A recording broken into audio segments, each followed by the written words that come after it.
सारी पत्नियां भगवान कृष्ण भी सुदामा को प्रणाम किए हैं। जैसे आया था सुदामा वैसे पुनः चला जाता है। सुदामा जी अपने गांव में पहुंचते हैं, लेकिन पता ही नहीं चल रहा है सुदामा जी की कुटिया कहाँ है। जहां सुदामा जी की कुटिया थी वहां तो महल बन गया। कितनी दास दासियां रहने लगी।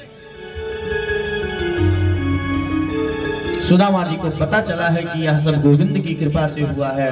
अपनी पत्नी सुशीला को कहते हैं, देवी तुम्हें धन चाहिए था, ले जाओ, मैं तो चला। अभी चले जाते हैं। सुदामा जी सुंदर अपना जप करते हैं, तपस्या में लीन हो जाते हैं। लामष्ट में भगवान को प्राप्त होते हैं। बोलिए सच्चिदानंद भगवान की जय हो, सद्गुरुदेव भगवान की जय हो। इसके आगे बड़ी बड़ी सुंदर कथाओं का निरूपण करते हैं। परीक्षित भगवान अपने पुत्रों को सब बुलाकर एक नई सुंदर उपदेश देते हैं।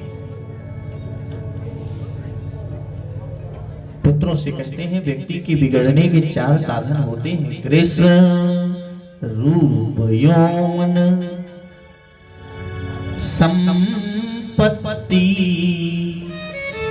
सुंदर रूप होना, युवावस्था होना, ज्यादा संपत्ति होना, सत्ता मिल जाना, इन 4 चीजों के बीच बड़ी सावधानी से रहना चाहिए। कृष्ण के पुत्रों ने क्यों भगवान समझा रहे हैं? द्वारिकाधीश कहते हैं कि मैं यह तुम्हें बता रहा हूं बच्चों कि तुम सुंदर रूपवान युवक हो, धनाढ्य हो, तुम्हारे पास सब कुछ है, सत्ता है, इसका दुरुपयोग मत करना।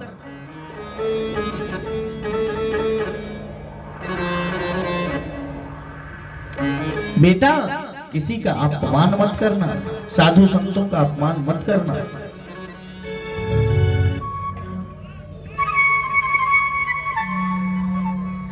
एक दिन सारे पुत्रों ने, शाम बड़ा सुंदर था, सारे जो है सब गए और एक संत का अपमान कर देते हैं। भगवान के पास आते हैं। परमात्मा भगवान कृष्ण कहते हैं, एक बार तुम्हें मैं यमराज के मुख में अगर तुम चले जाओगे, काल के मुख में चले जाओगे, मैं तुम्हें निकाल लूंगा। लेकिन आप कभी ब्राह्मणों की निंदा अगर कर दिए तो मैं फिर नहीं बचा पाऊंगा। क्यों?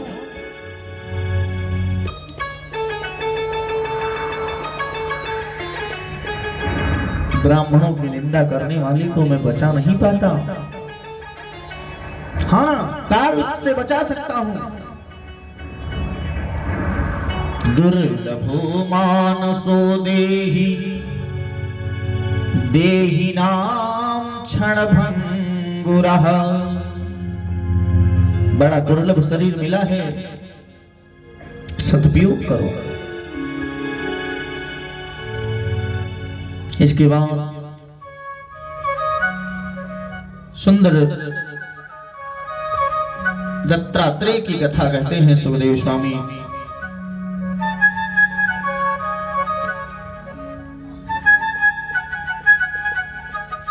परीक्षित भगवान के नाम का गुणानुवाद हमेशा करना चाहिए। कथा का 7वां दिवस है।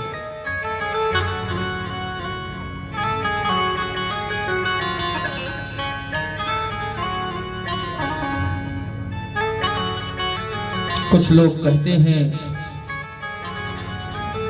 कि भाव से अगर ना गाया जाए तो फल नहीं मिलता।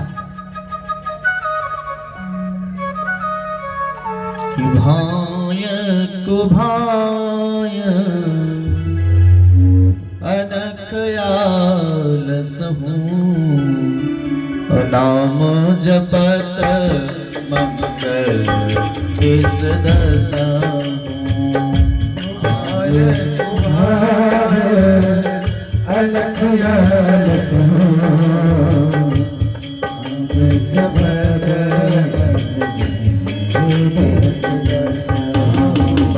से गाओ को भाव से गाओ, चाहे जैसे गाओ। प्राचीन भारत में एक नियम था कि माताएं जो है नाम नहीं लेती थी पति का। अब तो बिना 10 बार प्रतिदिन दोहराए का काम ही नहीं चलता है। कोट भाषा था, कोट भाषा में बुला लेती थी। पहले की माताओं में नियम था। एक जगह कथा हो रही थी तो बहुत माताएं गई कथा सुनने। अब पंडित जी व्यास जी वहां से डेली कीर्तन कराए। काली अमरदन कंस निकंदन देव की नंदन तव शरणम। काली अमरदन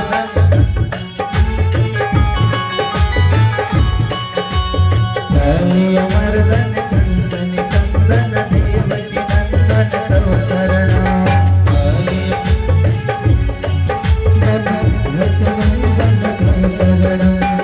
माता जी तो रोज आती थी कथा सुनने, लेकिन वह कीर्तन नहीं गा पाती थी। क्यों? क्योंकि बीच में उनके पति का नाम पड़ता था, देवकी नंदन। तो निर्णय लिया, और निर्णय लिया तो एक दिन सोची अब आज गाऊंगी चाहे जैसे गाऊंगी। पंडित जी कीर्तन कराने लगे। फिर काली अमरदन कंस निकंदन देव की नंदन तो शरणम। फिर वो आज क्या बोलती हैं? काली अमरदन कंस निकंदन चंपा के पापा तव शरणम। काली अमरदन काली अमरदन कंस निकंदन चंपा के पापा तव शरणम। काली अमरदन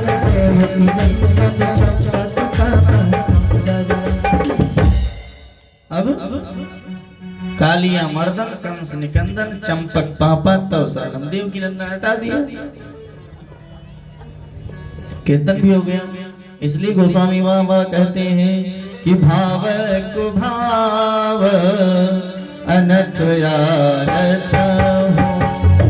भाव को भाव अनथ रस हो। नाम जपत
सुखदेव स्वामी एकादश स्कंद विराम कर देते हैं। द्वादश स्कंद में पहुंचते हैं और कहते हैं राजन कलयुग में बड़े दुर्गुण हैं, कोई सत्य नहीं बोलेगा। राजा ने पूछा जब कलयुग में दुर्गुण इतने हैं तो सतगुण कुछ है? सुखदेव स्वामी ने कहा हाँ, केवल एक ही सद्गुण है। क्या? कलयुग केवल नाम यधारा। कलयुग केवल नाम यधारा।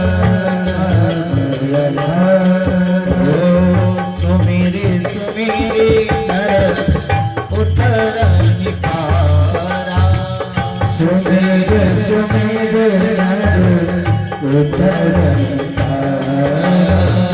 कलयुग केवल नाम आधारा कलयुग केवल नाम आधारा।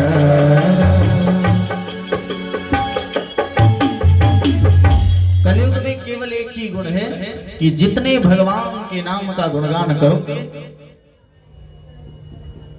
उतने ही अच्छा है। सुखदेव मुनि ने चारों प्रकार के प्रलयों को बताया। हजारों संतों के सामने परीक्षित बैठे हैं, उनके सामने श्री सुखदेव जी महाराज बैठे हैं। सुखदेव जी कहते हैं, राजन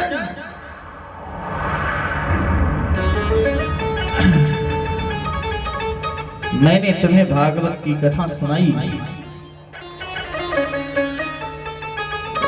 मैं चाहूंगा कि घर में जितने लोग बैठे हैं सब समक्ष आके बैठ जाएं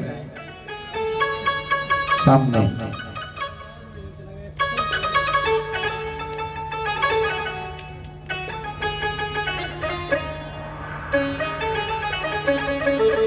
समस्त प्रकार की राजनीतियों का त्याग करके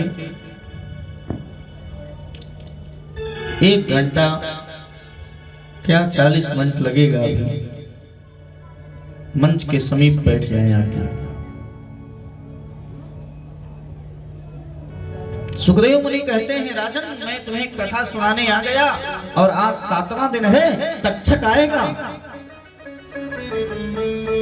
क्यों? क्योंकि एक ऋषि का श्राप है, तो आएगा ही और राजन तुम्हें काटेगा, ये भी पक्का है। तो आज तो आएगा ही तक्षक सज्जनों। वैसे सज्जनों सभी की मृत्यु तक्षक के काटने से ही होती है।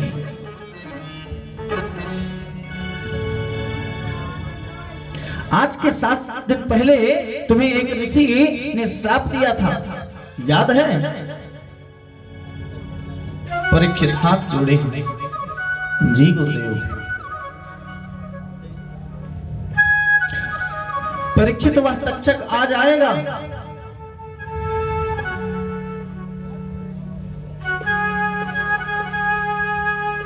आज आएगा तक्षक। राजन मैं तुम्हें बता रहा था कि तक्षक तुम्हें काट नहीं सकता, वह शरीर को काटेगा।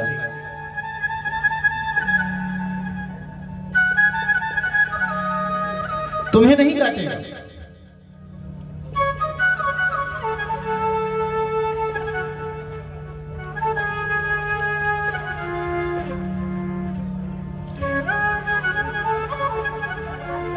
राजन आज तक कितना दिन हुआ आपने हमसे हजारों प्रश्न किए,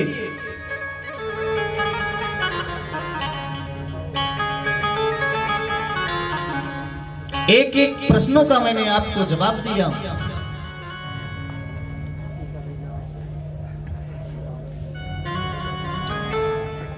आज 7वां दिन है।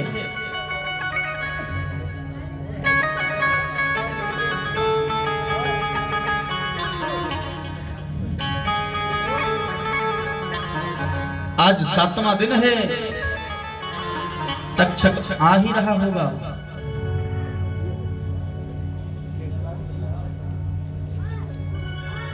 परीक्षित ने कहा, हाँ गुरुदेव।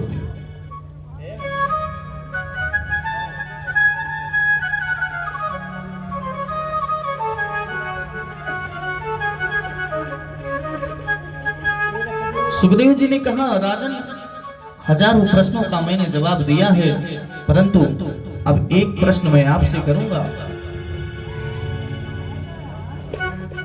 राजन यह बताओ, क्या तुम मरोगे? तुम्हें मरना है?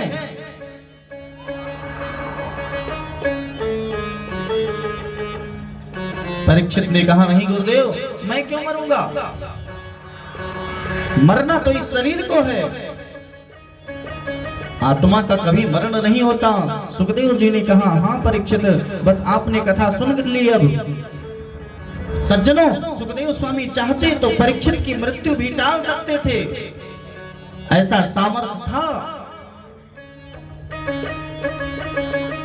लेकिन मृत्यु को नहीं टाला। आत्मबोध को ज्ञान करा देना ही मृत्यु को टालना हो जाता है। सज्जनों, भगवान सुखदेव खड़े हो गए।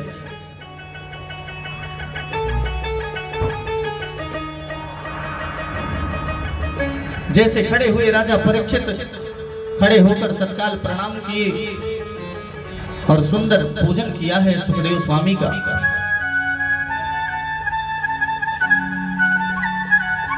बार बार वंदन किया है सुखदेव स्वामी का और कहने लगे, करता करे न कर सके, गुरु किए सब हो, सात दीप नव खंड में, गुरु से बड़ा न को, सारे तीर्थ धाम आपके चरणों में, सारे तीर्थ धाम आपके चरणों में, हे गुरुदेव प्रणाम आपके चरणों में, सारे तीर्थ धाम आपके चरणों में, हे गुरुदेव प्रणाम आपके चरणों में,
शारदा माता है, कंठ शारदा माता है, कंठ शारदा माता है, जो भी मुख से वचन कहे वह वचन सिद्ध हो जाता है, वह वचन सिद्ध हो जाता है, वह वचन सिद्ध हो जाता है। हे महागौरी हे महालक्ष्मी, हे महागौरी हे महालक्ष्मी, हे शंकर भगवान आपके चरणों में, हे गुरुदेव प्रणाम आपके चरणों में,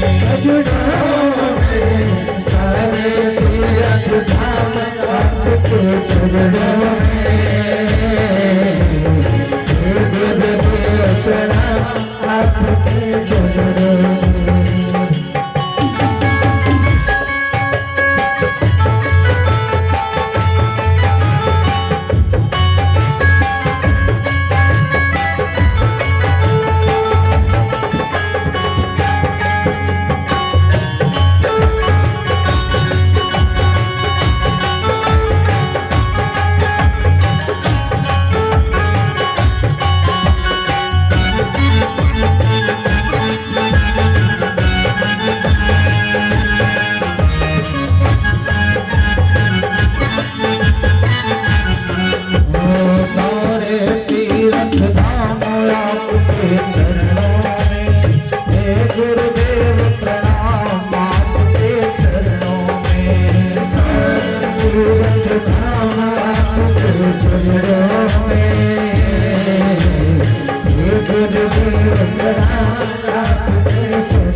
प्रणाम आपके चरणों में।